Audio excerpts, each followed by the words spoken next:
cm³ de plastique moulé, ça n'a aucune valeur. Ce n'est même pas un objet en soi. À peu près de la taille d'un morceau de sucre, ce n'est qu'un parallélépipède creux. Et pourtant, ce non-objet est apparu aux Occidentaux du milieu du XXe siècle comme l'outil idéal à l'exercice de la main et à l'esprit du petit de l'homme.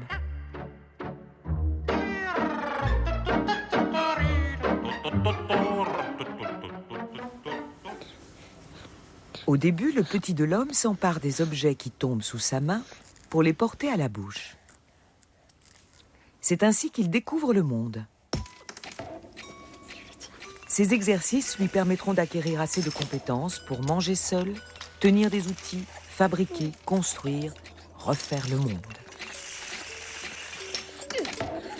L'homme a fait la main, écrit le théoricien Henri Faucillon. Je veux dire qu'il l'a dégagé peu à peu du monde animal, qu'il l'a libéré d'une antique et naturelle servitude, mais la main a fait l'homme.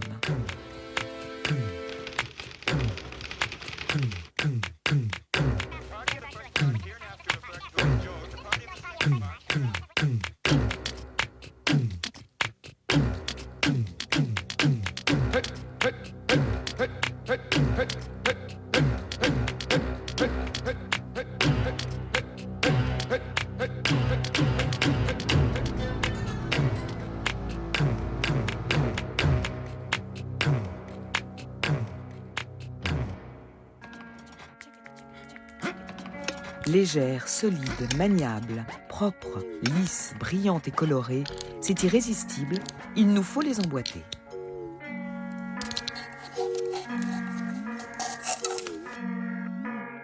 Dans la version autobloquante brevetée en 1958, la brique Lego se résume à 8 tenons sur le dessus et 3 tubes dans la cavité. Les tenons sont légèrement plus larges que l'espace entre tubes et parois. Et lorsqu'on presse deux briques ensemble, les tenons forcent tubes et parois à s'écarter.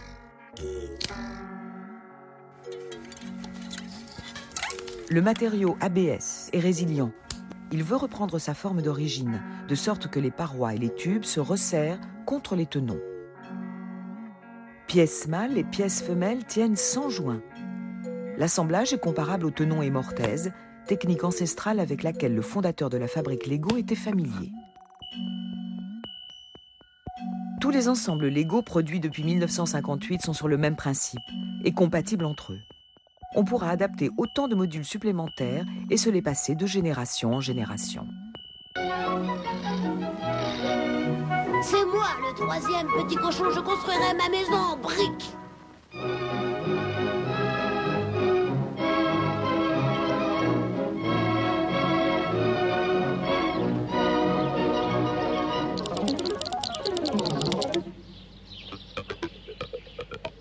Les ancêtres des briquettes autobloquantes pourraient bien être les mini-bricks en caoutchouc, fabriqués en Angleterre en 1935, dont la cohésion est assurée par des tétons qui entrent en force dans des trous.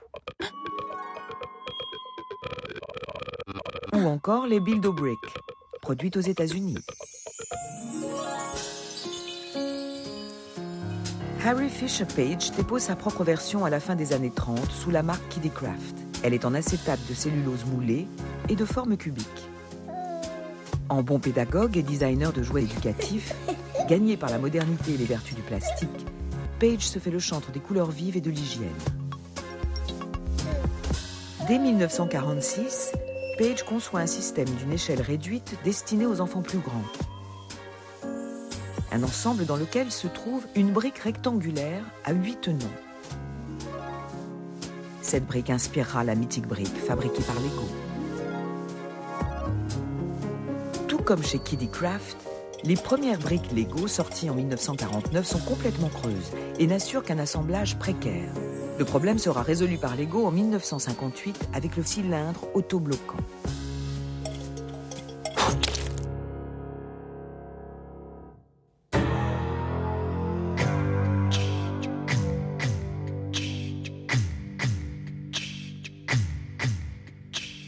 Le système Lego, comme celui de ses précurseurs, relève autant de la technique du charpentier menuisier que de la technique du maçon. C'est un assemblage de briques, le joint de mortier en moins. Et il n'est peut-être pas indifférent que les jeux de briquettes aient vu le jour dans des pays à briques. Songeons aux enfilades d'Angleterre ou aux tympans crénelés des maisons danoises.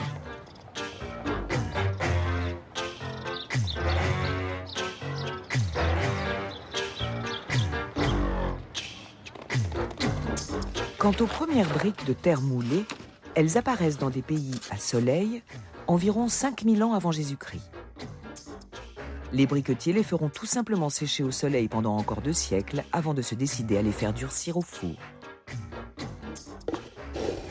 Dès l'origine, c'est un parallélépipède avec un rapport précis entre ces 3 dimensions. La longueur est le double de la largeur, qui est le double de l'épaisseur. Elle est d'une forme et d'une taille que l'on peut saisir d'une main. Il en est de même pour la petite brique Lego, dont la longueur est de 2 fois la largeur. Un enfant de 2 ans peut la tenir entre le pouce et l'index, comme une pince. La brique Duplo, créée en 1969, a des côtés 2 fois plus grands et conviendra aux plus petits.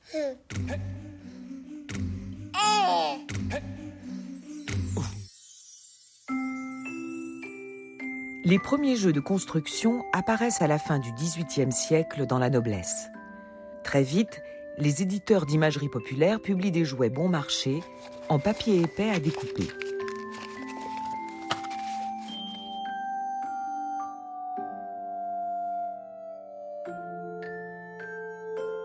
À partir du XIXe siècle, dans un contexte d'urbanisation intense et de forte industrialisation, les jeux de construction se répandent dans la bourgeoisie.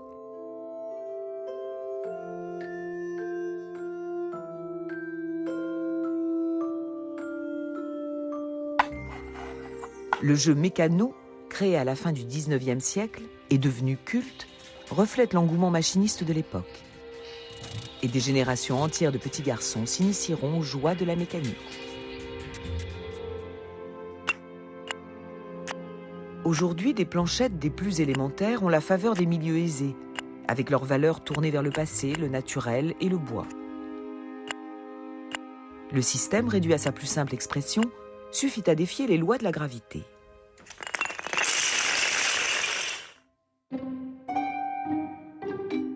L'enfant qui grandit construit volontiers. Un dedans, un dehors, des orifices, un chemin, une cheminée, un toit. Sa maison prend corps. Une activité essentielle à la construction de l'image de soi. L'occupation de tout enfant dans le jeu consiste à se forger un monde à sa mesure, dans lequel il sera le maître.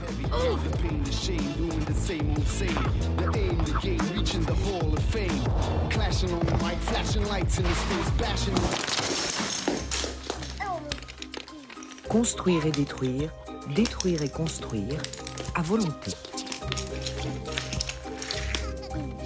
Nous passons toute notre vie à tenter de poursuivre ce travail de construction de soi. Que nous soyons artistes, architectes, fans de Lego ou simples homo habilis.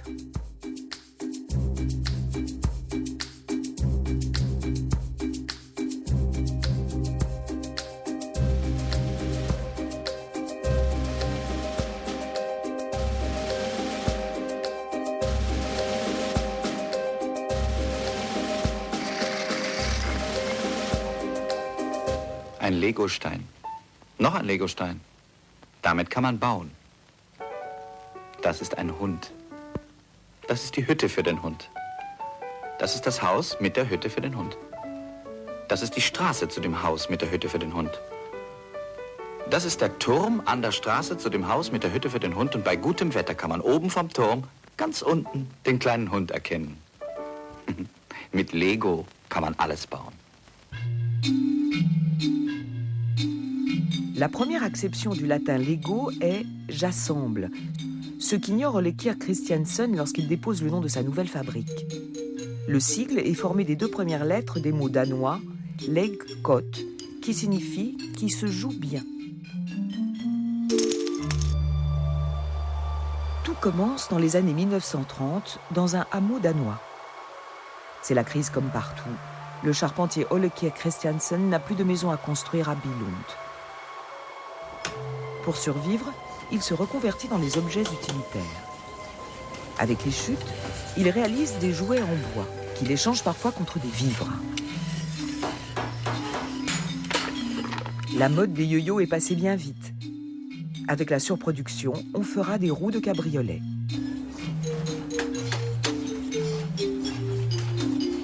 Après l'incendie de 1942, Ole Kirk Christiansen décide d'introduire le plastique dans la nouvelle fabrique, aux grandes dames de la famille pour qui rien ne pourra jamais remplacer le bois. Un de leurs premiers jouets à assembler, le tracteur Ferguson, s'avère trop coûteux à produire.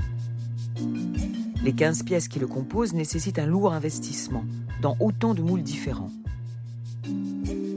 Une brique, c'est bien plus simple. On peut en couler des milliers et amortir plus vite le coût des moules. Et en 1949, Lego sort sa première brique plastique autobloquante.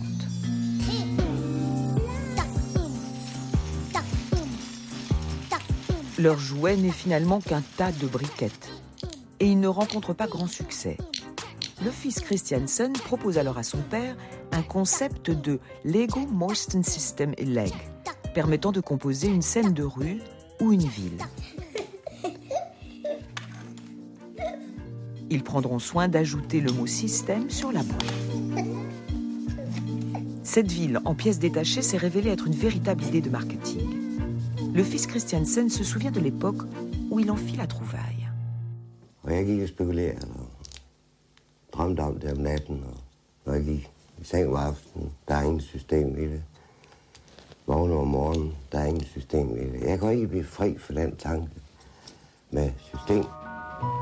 Und alle machen mit, die ganze Familie. Alle bauen, groß und klein, bauen mit dem Legostein.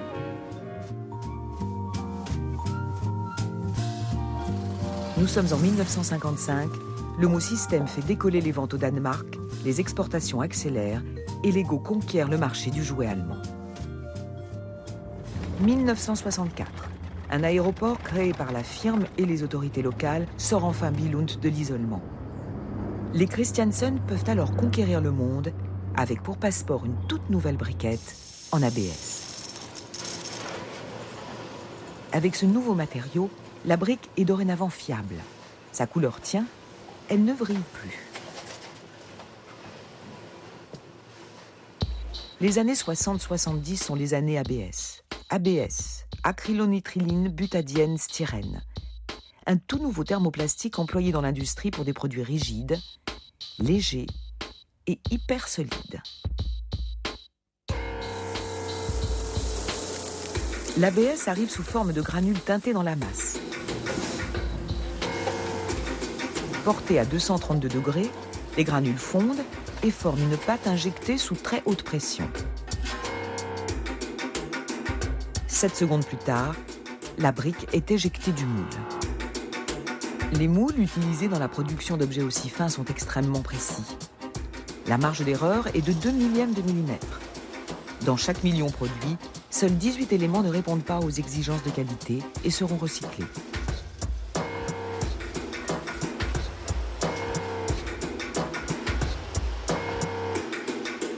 Chaque année, environ 19 milliards d'éléments sortent de l'usine de Billund, soit 36 000 pièces par minute. Aujourd'hui devenue le 5e fabricant de jouets au rang mondial, l'entreprise Lego s'est diversifiée.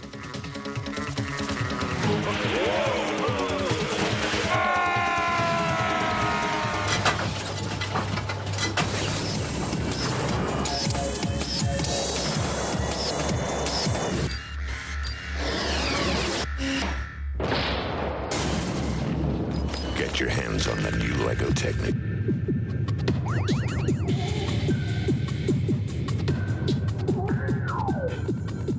Destinée à rajeunir la marque, la gamme technique, puis les robots programmables Mindstorm rencontrent un succès limité. Et dans les années 2000, la firme décide de se recentrer sur la brique des origines. À grand renfort de communication.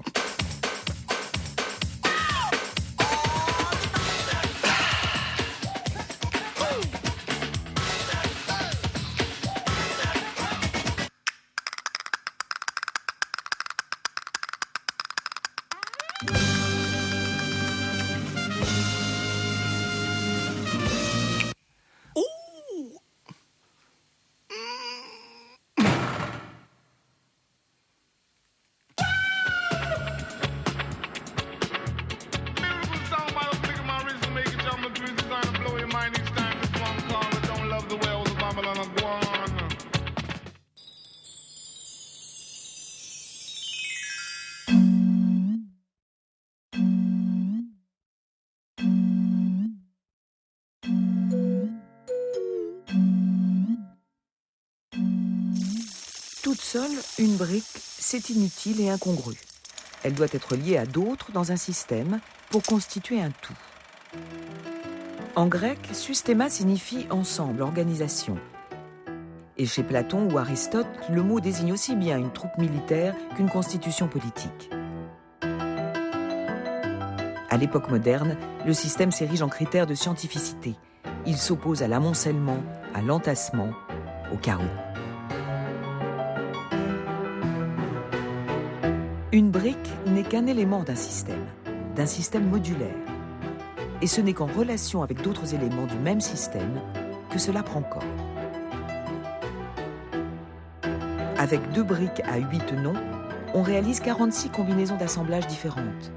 Avec 6 briques, c'est plus de 900 millions de possibilités.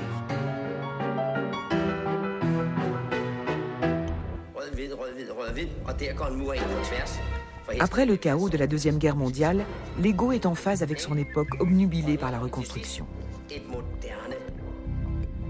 Tandis que les enfants se reconstruisent, les architectes s'adonnent à des jeux formels et à la modularité, sous couvert de rentabilité. Le Corbusier, l'un des chefs de file des architectes du mouvement moderniste, conçoit des structures à trame, en rupture totale avec la tradition. Son système modulaire s'inspire de la proportion des classiques. Il prend l'homme comme unité de mesure. 2 hommes l'un sur l'autre donnent la hauteur sous plafond. Le Corbusier invente une nouvelle métrique. Avec son ruban modulor, il mesure toutes choses. Jambes, torse, qu'il rapporte à la hauteur des étages, des portes ou des vitrages. La pensée modulaire fait le tour du monde. Aux États-Unis, Ray et Charles Eames apportent des accents ludiques à la rigueur de leur parallélépipède.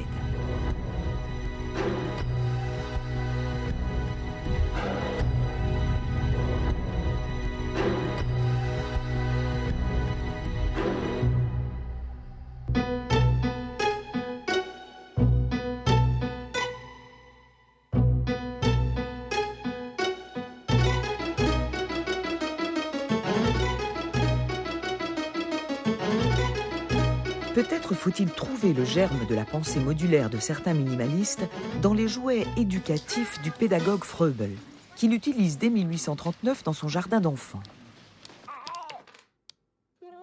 L'architecte Frank Lloyd Wright a manié les blocs pédagogiques de Froebel dans son enfance.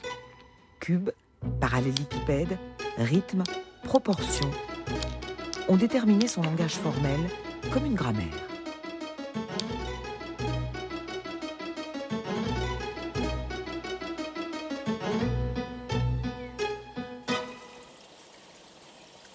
La pensée modulaire de Froebel a façonné l'esprit de Frank Lloyd Wright.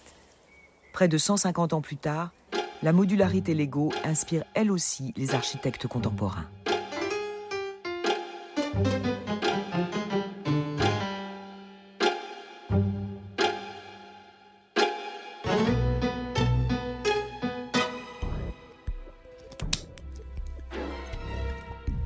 Blanc, rouge, jaune, bleu, noir.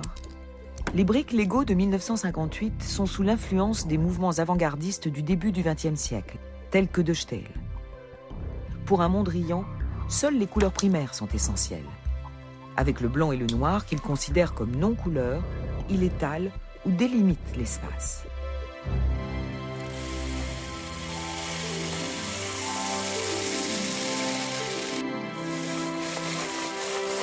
La palette Lego s'enrichira par la suite de vert, couleur complémentaire obtenue, comme chacun le sait, par le mélange des couleurs primaires bleu et jaune.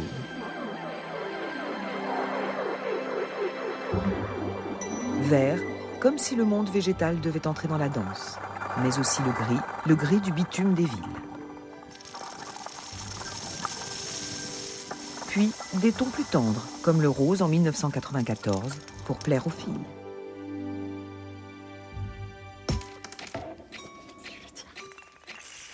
Proposer un jouet à un garçon ou à une fille renvoie au rôle qu'ils devront tenir dans la société, selon de solides stéréotypes. Poupée, landau, perles, aspirateur, fer à repasser pour les filles. Voitures, outils, informatique, Lego pour les garçons.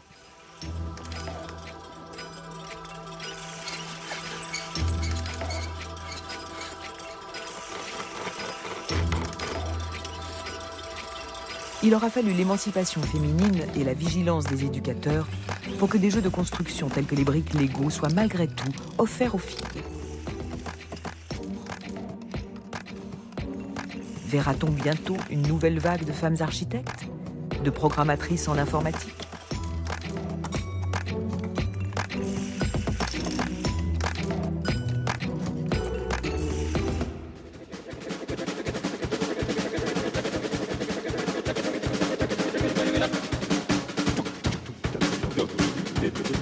En 50 ans, la brique Lego est devenue bien plus qu'une pièce de plastique rectangulaire en 3 dimensions. Elle est une icône, un signe de ralliement.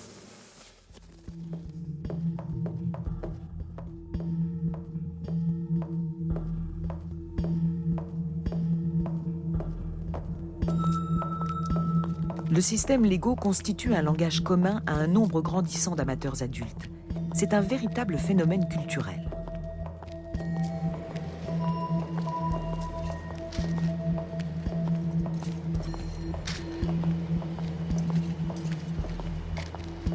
Le plasticien Jan Voorman pense les blessures des murs de nos capitales, stigmates de guerre ou simple usure du temps.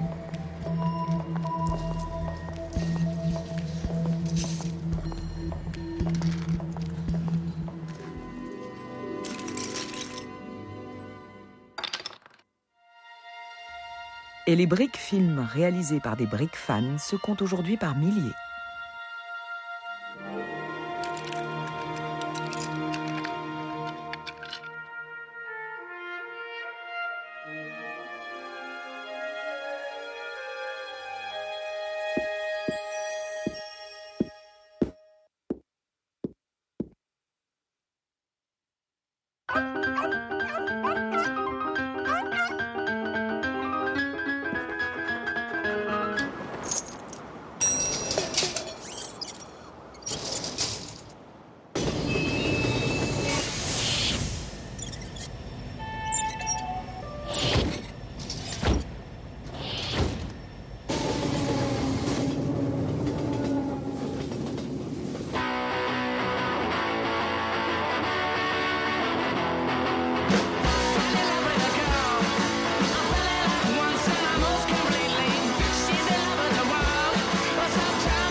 On a comparé les briques Lego aux lettres de l'alphabet.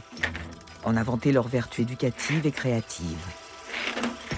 Mais n'en est-il pas de même de tout crayon de couleur ou de tout objet mis dans les mains des petits des hommes ?